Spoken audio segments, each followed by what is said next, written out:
Welcome back to more project trying to get myself less broke. I'm trying to go through the different departments right now and kind of trim away any overpaid worker. Not really overpaid per se, but I don't need people who are costing like 414, for example, in my departments for the labs. I can have some nice cheapos. Look at that, biochemistry 85. They work fine. A junior biochemistry student is going to be doing just fine for me. What else do we have? Do we have anyone else that's super cheap? Yes. So what I'll do is I'll fire Mr. Michael Barkley as well. Again, anywhere that I can get $100 shaved off here or there is going to help us in the long run. So I'm getting rid of the excess or the high-paid staff in most of the departments. I'm also going to get rid of all the night staff that is currently at the radiology department, mostly because I don't think we really need them at the moment. What I'm trying to do here is find anyone that's cheap at night. You're relatively cheap. Let's go ahead and assign you over to the day shift. And then Miss Kate Smith, we'll just swap you over to the day shift as well, and we'll get rid of Lisa Davis. No, we'll remove the first person and then shift you over to the day shift. There we go. So, yeah, I'll do this throughout the entire area. I'll do this through all the different departments. I'm going to probably hit cardiology pretty hardcore. Also, I've completely removed emergency.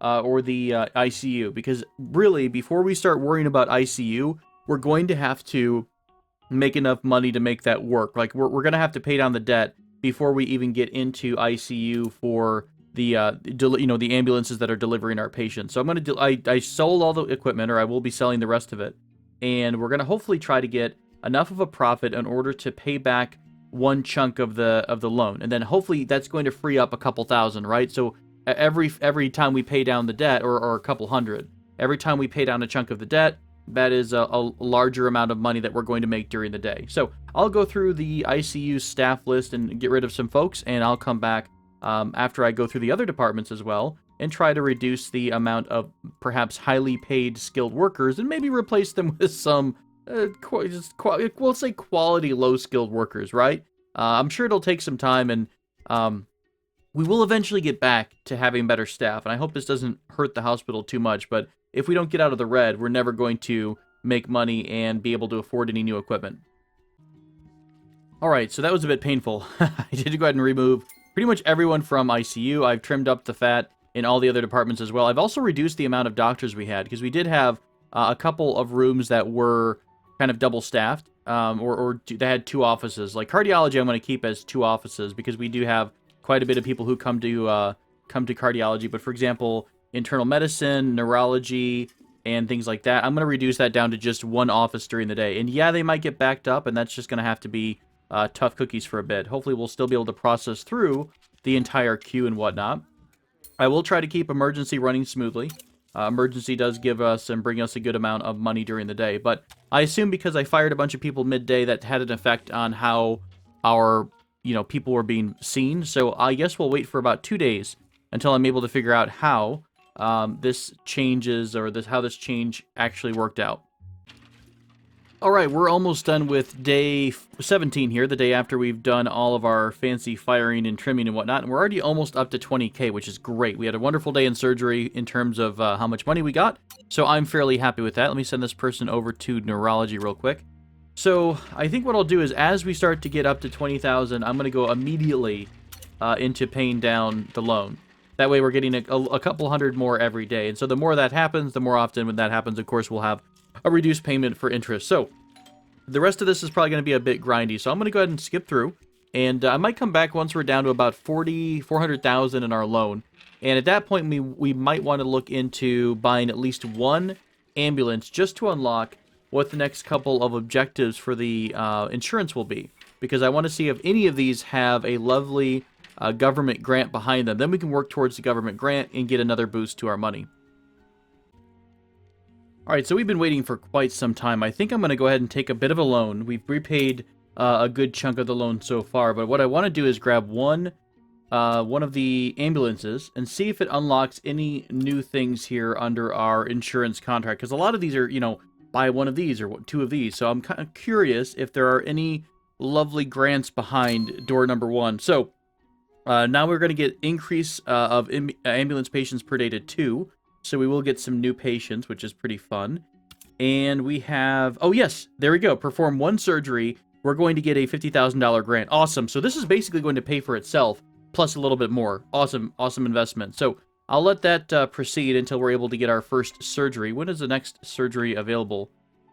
I have been getting a ton of messages about the whole ICU thing, which sucks. So, I mean, you know, there's not much we can do about it until we get a little bit more money. I think we're losing a lot of people, though, by not having an ICU. So as soon as I can, maybe from the money with this grant coming up, I will try to get my ICU back up and running. Just enough to, you know, at least patients who collapse inside of our hospital need to go somewhere and be treated. Now, the other question is, remember how we were looking at the emergency ICU room and how much stuff it needed? Is this one per bed? Or can we maybe, like, put one down in the entire room and it counts for all the beds? Now, I don't know if that's going to reduce performance or anything, but it could be kind of fun. Having, like, one bed, and then, like, one bed has all the equipment and the other beds are just beds. We'll see which one, if it tells us that we absolutely have to have, you know, one life support monitor per bed or what. All right, we're about to get that lovely boost from the cardiovascular surgery. So once that comes through, we should get a grant once the surgery is completed. So I think I'm going to go ahead and grab the second ambulance just so I can see what's behind door number 2 in terms of our insurance company. There we go. Reach. Oh, nice. We're also supposed to reach 80% prestige in any specialized department, which we actually have quite a few of. So that should come through as well. Oh, man. Finally, we might actually be able to get out of this debt hole and back into making things like the ICU. Let me put down that second ambulance real fast so we can both learn together what we're going to be getting from this. We're going to be getting the more patients from ambulances. Yes. What about insurance-wise? Treat 60 patients per day. We're going to get a $50,000 government grant. I don't think we're quite there yet. We're not even getting that many cents, but with the addition of the ambulatory patients, or non-ambulatory, sorry, the patients by ambulance, not the non-walking, those might push us over 60. But I think right now, where are we at for our loan? We're still super in debt. And I'm nervous about getting back into the same situation I had before. Although, I think with the addition of the ambulances, this does allow us to proceed or participate in special events. So I think it's like different emergencies. Oh, hey, we have our first patient coming through here from one of our ambulances. They have they're having heart palpitations. Look like they're just having a basic heart attack. Hello? Do we have any doctors here, guys? Really? Is this what I get for getting the poorest quality doctors? There they go. All right, so they're going to rush over and try to stabilize this guy. Kate Smith, no clear diagnosis. Well, that sucks. Why don't we hospitalize you and see if we have any more options once you go to bed? It's either a pulmonary embolism with its anticoagulants or asthma. Geez, that's two separate things there, isn't it? Were we able to stabilize this guy here? We'll check back on Kate Smith here in a minute. Our boy Frank Wilson. So once they get stabilized from the trauma center, what happens from there? Are they going to have to go over to the specialized department? Can I just transfer him into cardio? I can. The thing is, he's having heart failure, so he's pretty much going to go into critical care and then immediately turn around and have to come down to the ICU. So that's a bit annoying. We got $20,000 back, so I think I'm going to go ahead and dump that into our loan just for the moment. Where did my boy go here? He's still sitting there with heart failure. I don't think there's a whole lot we're going to do for this guy. He's going to need ICU, but we're not going to be able to give him the ICU yet. What if we get the reward money coming up from the grant, 80% prestige?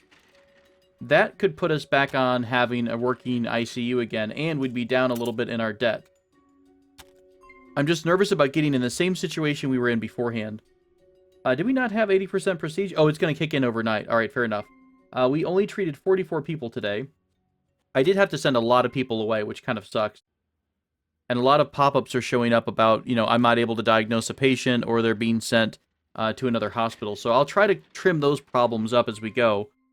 But I might use this money that we're going to get for rewards to help pay down the debt. Okay, so I've been watching the trauma center for a little bit. Sorry, I got my windowed mode on right now if you're wondering why everything looks a little bit different.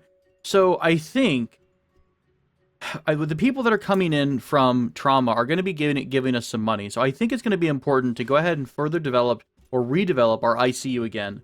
We've got the money for it. As soon as we're able to cash in on, we could take a loan out and again and put us up to 48,000. But I think this time, with the addition of 2 ambulances, we're getting a lot more people who are going to be paying us more money to get treated. So these are issues like some of them have heart failure. Let's see, what does this have? This is a $1,500 treatment, a $900, $1,500, $1,100. So most of the things I think that come in from the ambulances are going to be well paid. So I believe in order to make sure that they're able to do their jobs, we need to get our ICU back up and running. So, and the nice thing about today is that we'll also get all of our money from the normal departments. Let's see, how much are we getting here? We're getting somebody who is... did you already have your surgery? You did. 2,200, 2,400. Nope, you actually still need your surgery. And maybe you as well. No, you're just on IV for your treatment. But we're going to get a little bit of money right this moment. 8 o'clock comes around. Or not. Maybe, there she goes. Okay, 2,200 from that. So, let's do it. Let's go ahead and take out that loan. And we've already built the ICU together before, so I'm going to just kind of repeat the same thing that I've done before. I might try to put down, gosh, how much would it cost to put down the bigger bed, though? Or the bigger room, the ICU that had a lot more beds in it. That's going to cost 58,000. I feel like the sheer amount of people we've had in ICU is staggering sometimes. I wish we could trim this down a bit. But yeah, each bed, look at how much equipment is on each bed. That's actually only 3 beds, too. That's brutal.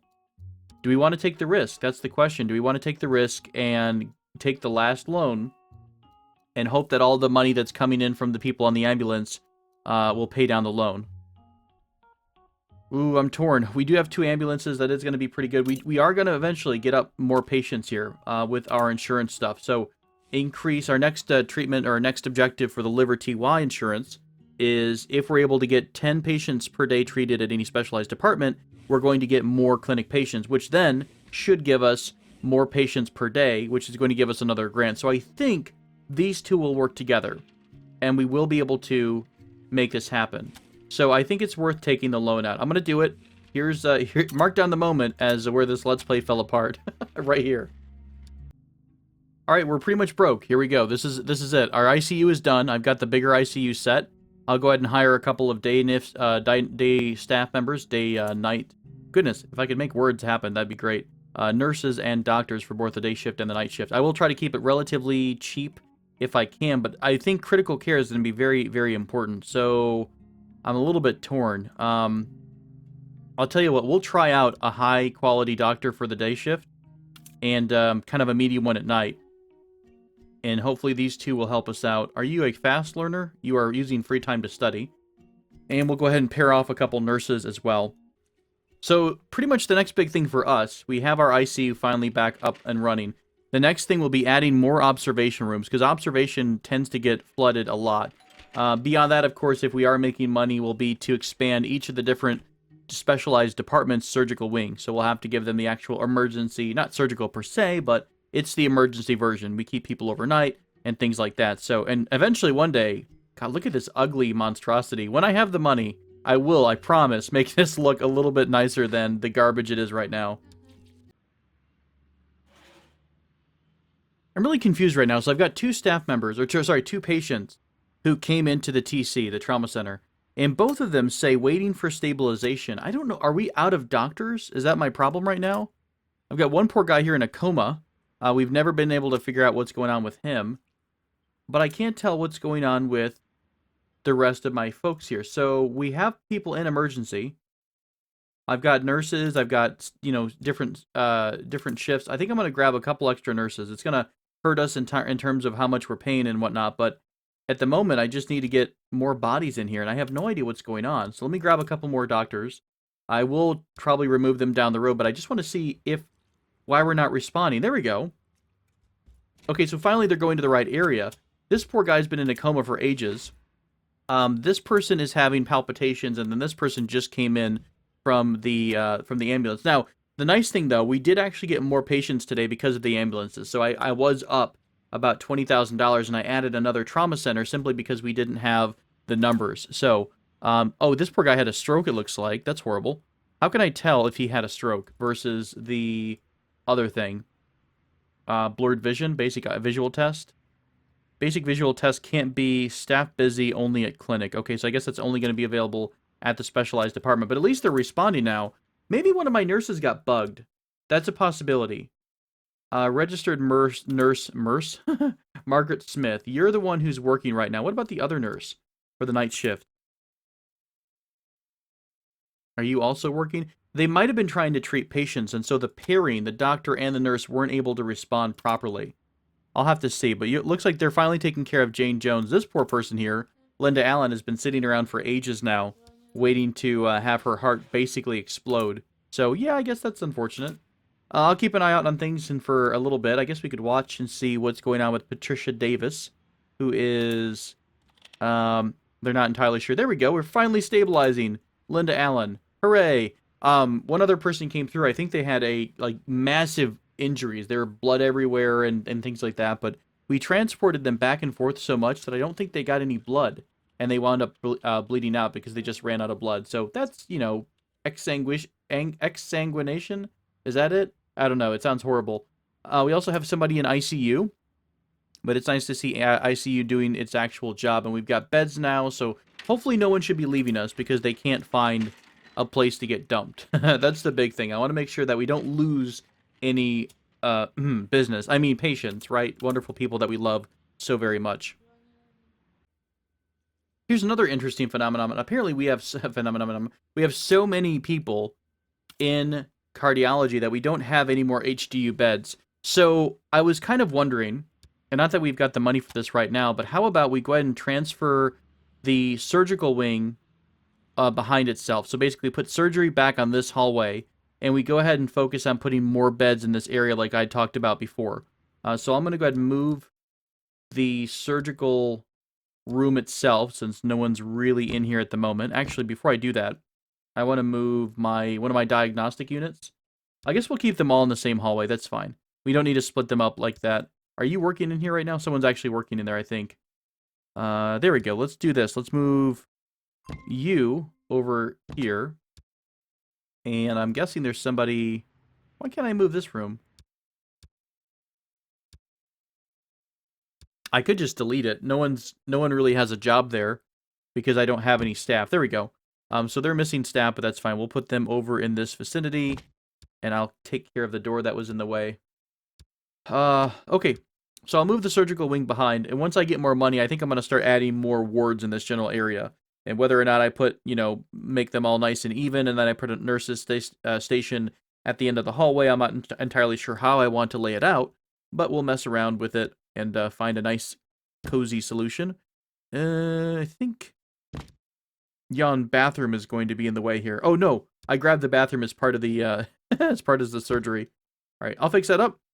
I'll be back here in just a minute.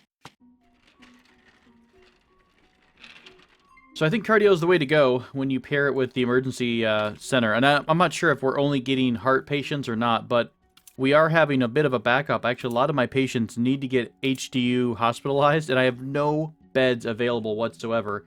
And we're about to roll over into nighttime, and I have no money available either. Real quick in a pinch, I might be able to do this. I could possibly sell the equipment that's in the room that no one uses anymore. What is this? This is the sonography unit. No one's used this in a while because I don't have anyone working in there, and because it normally didn't get used as much. So, did that make us enough money? We've got $2,000, which normally you're able to get into the red from having, as long as you're positive, you can buy a room that costs more than you have, I think. So if we go back up to surgery, cardio, and we go into the HDU ward, high dependency unit, can we build this right now? Yes, so it sent us into the negative, but we're at least able to get one bed down. God, that really stinks, but it is what it is. So we're hoping to get as many of these people downstairs up as we can.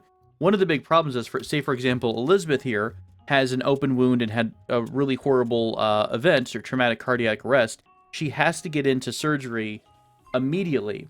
But as far as I can tell, there's no way to prioritize of these three which one gets to go to HDU. Probably the one that was waiting longest. So a bit of an unfortunate incident, and I think she's probably going to pass, honestly. I've got a lot of people in comas, too, don't I?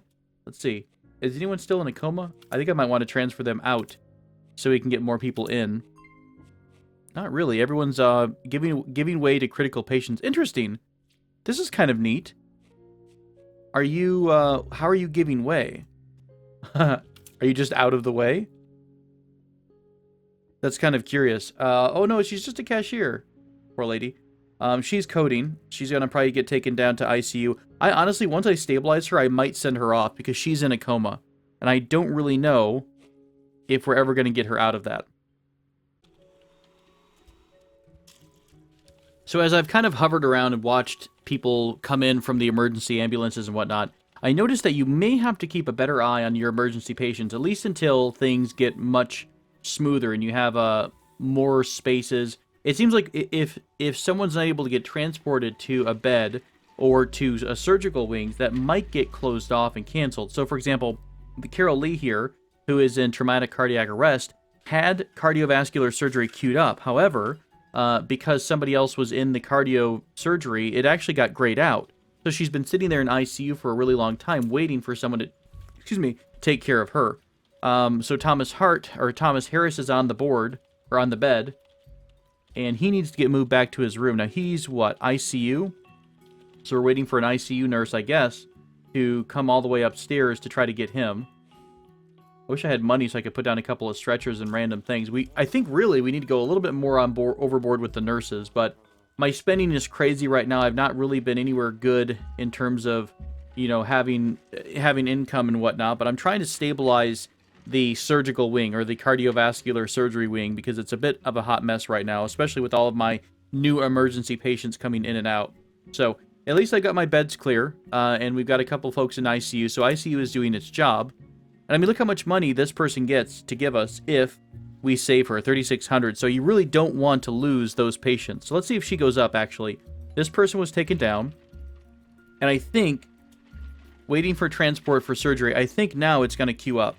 Scheduled, waiting for transport. Right, so as soon as that room was open, she was queued up for the surgery. So trying to make sure you minimize any delay in people leaving or coming to or leaving your surgery wing is going to be very important. What is this? Jennifer Davis is a pirate, apparently. And pirates don't pay for anything? Get the hell out of my hospital. Why are we even keeping you here? That's hilarious. That's kind of awesome. Carol Lee was one of the people who came in with all this bleeding and crazy stuff. So we were able to get her up to surgery, and she looks like she's completely stable. So hopefully, she's going to be good enough to get out of here the next day. We also have Thomas Harris, who just went down after heart failure, but I think he is scheduled right now. No, he's already had his surgery too. So he's done, she's done. That's 2 surgeries today that were completed. A lot of our HDU beds, our high dependency unit beds, are used. Renal vascular surgery, you're queued up for surgery.